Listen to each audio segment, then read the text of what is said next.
Bien, el Señor les bendiga. Es un placer poder estar con ustedes. Estamos en la sexta lección de liderazgo eh, en, en nuestro Instituto Bíblico del Evangelio Cuadrangular. Y hoy día nos corresponde hablar de la oración. Vamos a hablar de la oración de un líder. Y de hecho se puede aprender mucho acerca de una persona por el tipo de oración que hace. Cuando una oración suena como una grabación gastada, es muy indicativo de que el espíritu se ha ido secando. Entonces las oraciones egoístas, las que hablan solo de mis necesidades, son señal también de un espíritu egoísta. Hay oraciones que se parecen a una lista de supermercado y solo las personas quieren recibir lo que desean. También hay las oraciones dicen mucho acerca de la persona que está orando. Entonces, cuando leemos la poderosa oración que hace el líder, Nehemías, en el capítulo 1, versos 5 al 11, descubrimos el carácter que tiene este líder. Y de hecho Nehemías nos ofrece 4 secretos acerca de las oraciones contestadas. Vamos a observar estos cuatro secretos. Primero vemos que él basaba su petición en el carácter de Dios. Versículo 5 dice, Nehemías dice, Señor Dios del cielo, grande y temible, que cumples el pacto y eres fiel con los que te aman y obedecen tus mandamientos. Entonces aquí hay 3 cosas acerca de Dios que necesitamos decir como lo hizo Nehemías. Vamos a ver, primero le dice que es grande. Segundo le dice, eres temible. Y tercero le dice, cumples tus promesas. Entonces la primera, cuando dice que eres grande, está hablando de la posición de Dios. O cuando dice que eres temible, está hablando del poder de Dios. Y cuando dice que cumples tus promesas, está hablando de la fidelidad de Dios. Así que ese es el primer secreto. ¿Ya? Nos basamos entonces, con el primer secreto nos basamos en ya carácter, carácter de Dios. No nos olvidemos el carácter de Dios. El segundo secreto entonces confesaba el pecado que había en su vida. Eso es muy fundamental. Confesar. Dice, te suplico que me prestes atención, que fijes tus ojos en este siervo tuyo, que día y noche ora a favor de tu pueblo Israel. Confieso que los israelitas, ya, entre los cuales estamos incluidos mi familia y yo, hemos pecado contra ti. Eso decía Nehemías. Te hemos ofendido, ya, y nos hemos corrompido mucho. Hemos desobedecido los mandamientos, los preceptos y decretos que tú mismo diste a tu siervo Moisés. Eso aparece en Nehemías capítulo 1, versos 6 y 7. Entonces Nehemías comenzó su oración reconociendo primero quién es Dios.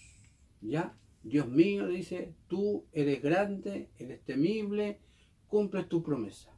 Y después admitió que era él mismo, en este caso se identificó con el pueblo de Israel al confesar. ¿Ya? Hemos pecado, él dice, hemos pecado. Los israelitas no habían ido al cautiverio por culpa de Nehemías. Él ni siquiera había nacido 70 años antes. Sin embargo, en este caso cuando se produjeron toda esta clase de pecados, sin embargo se incluye a sí mismo dentro del pecado de la nación. O sea, no siempre tenemos que culpar a los otros, a los demás. Siempre tenemos que tomar responsabilidades también cuando otras familias, otros pueblos fallan también. Entonces, en este caso, vamos al tercer secreto que tiene que ver cuando él reclama las promesas de Dios. Veamos lo que dice. Recuerda, te suplico lo que le dijiste a tu siervo Moisés, le dice. Si ustedes pecan, yo los dispersaré entre las naciones, pero si se vuelven a mí y obedecen y ponen en práctica mis mandamientos, aunque hayan sido llevados al lugar más apartado del mundo, los recogeré y los haré volver al lugar donde he decidido habitar. Eso aparece en Nehemías capítulo 1, versos 8 y 9. Entonces, Nehemías, ¿qué es lo que le dice a Dios? Le dice, quiero que recuerdes lo que le dijiste a tu siervo Moisés. O sea, sí, dice, si es cierto que hablaste de que perderíamos la tierra, le dice, por nuestra desobediencia, pero también prometiste que si nos arrepentíamos, nos las devolverías. Entonces, es muy importante eso. El cuarto secreto es que él era muy específico. Veamos lo que dice la Escritura. Ellos son tus siervos, dice, y tu pueblo al cual redimiste con gran despliegue de fuerza y poder. Señor, te suplico que escuches nuestra oración, pues somos tus siervos y nos complacemos en honrar tu nombre, y te pido que a este siervo tuyo le concedas tener éxito y ganarse el favor del rey. O sea, y aquí vemos que para obtener respuestas concretas en nuestras oraciones que hacemos constantemente, tenemos que también hacer peticiones concretas. De no ser así, nos vamos a, ¿cómo vamos a saber que Dios nos ha respondido? ¿Ya? Si vamos a orar porque necesitamos que Dios sane, hay que ser específico. Señor, yo necesito que tú me sanes tal y tal cosa. No generalizar tanto. Necesitamos, Señor, que abra una puerta en tal lugar o de tal forma, Señor, este es el lugar, estas son las calles, quizá lo más específico posible para ver si Dios responde y si está dentro de su plan, de la voluntad de Él. También vemos entonces que para el líder hay algunos retos. ¿Qué significa? Algunos desafíos que no son fáciles de llevar. Primero, lo primero que tiene el líder es la tensión. Hay mucha tensión en enfrentar ciertas situaciones, enfrentar ciertas cosas. La tensión viene por todas partes. También hay frustración. Muchas veces quisiéramos que avanzara la cosa rápido y a veces no crece, a veces estamos complicados con ciertas cosas, pasan años y a veces hay años muy secos o a veces nos subimos a un púlpito y no somos quizás usados como quisiéramos ser usados y entonces vamos frustrándonos, vamos así como diciendo, Señor, estaré haciéndolo bien, etcétera. La frustración es muy típico en un líder. El otro es que hay mucha presión de llevar así como muchas cosas, de diferentes cosas. Eso es la presión es muy fuerte cuando tenemos que hacer de todo. Tenemos que llevar varias cosas. Y de hecho hay algunos líderes que tienen que aprender a decir que no en ciertas ocasiones, porque no todo, hay cosas que no todas las podemos cumplir o no todas las podemos hacer bien.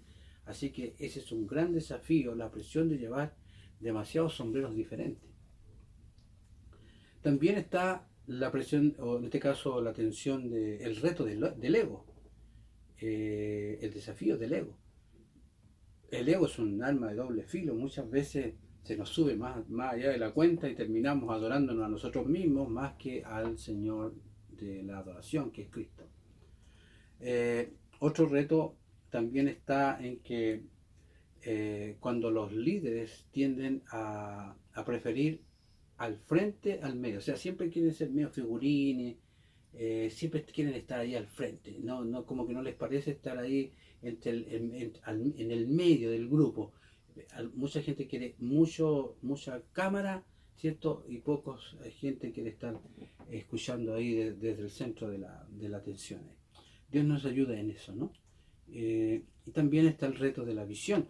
La visión es aquello lo cual Dios te coloca en tu corazón, eso que te apasiona, eso que Dios está colocando de día y noche, animándonos en ciertas cosas, y resulta que no es fácil llevarla a cabo, no es fácil tener presente la visión, a veces se nos pierde. Es un reto realmente la visión que Dios debiera darle al líder o que el líder debiera recibir de parte del Señor.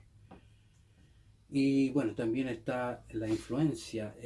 Un líder que no influencia a nadie, la verdad que no es líder. Tenemos que aprender a influenciar a la gente para bien. Tenemos que todas las personas a las cuales nos acercamos, a todas las personas a las cuales nosotros le hablamos, le aconsejamos, le enseñamos, ellas debieran tener la marca de su pastor o de su líder a futuro y podamos reflejarnos en ellos muchas veces cuando ellos tienen avance en la obra. Ahora, según Maxwell, vamos a ver algunas leyes, leyes irrefutables del liderazgo. 21 leyes irrefutables del liderazgo. Solamente brevemente. Primero está la ley del tope, que es la capacidad de liderazgo determina el nivel de eficacia de una persona. ¿Qué significa? Vemos, por ejemplo, que es muy... algunas personas no entienden esto, no conocen la ley del tope, no entienden de que si hay una mayor preparación, hay una mayor capacidad de parte del Señor, eh, nosotros podemos seguir avanzando con fuerza, podemos seguir aumentando nuestras habilidades, nuestro conocimiento, nuestros dones que el Señor nos concede para poder ministrar con mucha mayor eficiencia. Está también la ley de la influencia. La verdadera medida del liderazgo es la influencia, nada más, nada menos que la influencia. Es muy importante que nosotros podamos influenciar, por ejemplo, si colocamos en un ejemplo mundial, el caso de la princesa Diana, ella prácticamente se gana al mundo entero, ya siendo una persona quizás no muy preparada o quizás de una estirpe no muy elevada, sin embargo ella entendía la ley de la influencia. Si tú influyes a la gente, estás al otro lado, siempre va a haber gente que te va a seguir. La tercera es la ley del proceso, porque el liderazgo se desarrolla día a día, diariamente, no en un día, no solamente en un día. De hecho, si vemos en el caso de un presidente estadounidense, Roosevelt, vemos que contribuyó a la creación de un poder mundial, obtuvo el Premio Nobel de la Paz, llegó a ser el presidente de los Estados Unidos. Pero seguramente hoy día ni conoceríamos su nombre si no se entiende esto de la ley del proceso. Todo tiene su proceso, todo va avanzando lentamente y a veces tan lento que muchas veces nos desesperamos. Todo tiene su proceso, avanzamos lentamente pero vamos a la meta y eso debe quedar claro. También está la ley de la navegación, porque mire, cualquiera puede gobernar un barco, pero se necesita que un líder planee la ruta y vea el plano para dónde vamos, ¿ya? Así que es muy interesante esto, porque, por ejemplo, si nosotros miramos las iglesias, si nosotros no sabemos dónde vamos, la iglesia tampoco va a saber a dónde va. Nosotros tenemos que tener claro hacia dónde vamos, hacia dónde nos dirigimos, porque vamos como en una navegación. También está la ley de Hutton, se llama. Cuando el verdadero líder habla, la gente escucha. O sea, si tú dices una palabra, la gente presta atención a lo que estás diciendo. Siempre va a ser muy importante esto porque la gente está pendiente de lo que su líder habla, de lo que su líder dice, de lo que su líder les encomienda o lo que él está solicitando, ¿ya? Pero es muy necesario que el líder primero haya ganado la confianza. También está la ley del terreno firme, porque la confianza es el fundamento del liderazgo, ¿ya? Tenemos que tener claro dónde estamos pisando, dónde estamos trabajando, qué está haciendo el Señor, qué pretende el Señor con nosotros, hacia dónde vamos, hacia dónde nos dirigimos. Tenemos que estar claros dónde estamos pisando. Está también la ley del respeto. Por naturaleza la gente sigue líderes que son más fuertes que ellos mismos. O sea, en este caso, nosotros nos ganamos el respeto de la gente si somos hombres de fe. La gente no va a respetar si somos gente que dudamos, vacilamos por cualquier cosa. La gente necesita tener claro la ley del respeto, pero para eso, ¿no es cierto?, nosotros somos mucho más fuertes, estoy hablando en la parte espiritual, que nuestros seguidores. También está la ley de la intuición. Los líderes evalúan todas las cosas con pasión de liderazgo. O sea, podemos entender ya que hay ciertas cosas que podemos hacer y si las hacemos con mucha pasión, pueden dar resultados, y sobre todo si tomamos en cuenta y consideración al Espíritu Santo de Dios. También está la ley del magnetismo, ¿ya? Que en este caso habla de que quién es usted, es a quien atrae. Usted tiene que tener claro eso. Usted sabe que es un hombre honesto, es un hombre íntegro, es un hombre poderoso en el Señor. Por lo tanto, usted sabe que hay gente que se le va a pegar a usted. La otra sería la ley de la conexión. ¿Ya? Los líderes tocan el corazón, ¿ya? Antes de pedir una mano. Si yo voy a pedir ayuda a alguien, voy a involucrar a alguien, ya obviamente esa persona ha sido ministrada por mi persona o como un medio, yo como un medio para tal persona, y luego que ellos son tocados o yo les apoyé en algo donde Dios los ministró, los tocó, los dejó impactados, de alguna manera puedo pedir apoyo a ellos y ellos van a apoyar, van a ayudar. Entonces, con esto, hermanos, quería ver, por lo menos, ver algunos principios de los que les mencioné, estos principios de 21 leyes del liderazgo. Entonces, una vez que hemos orado, en cuanto a la oración, si volvemos a la oración, cuando un líder se enfrenta a un reto, lo primero que hace es orar. Cuando vemos que una cosa se pone muy complicada, difícil, lo primero que tenemos que hacer es orar. Después comenzamos a planificamos a ver por dónde nos vamos, qué vamos a hacer, qué vamos a enfrentar.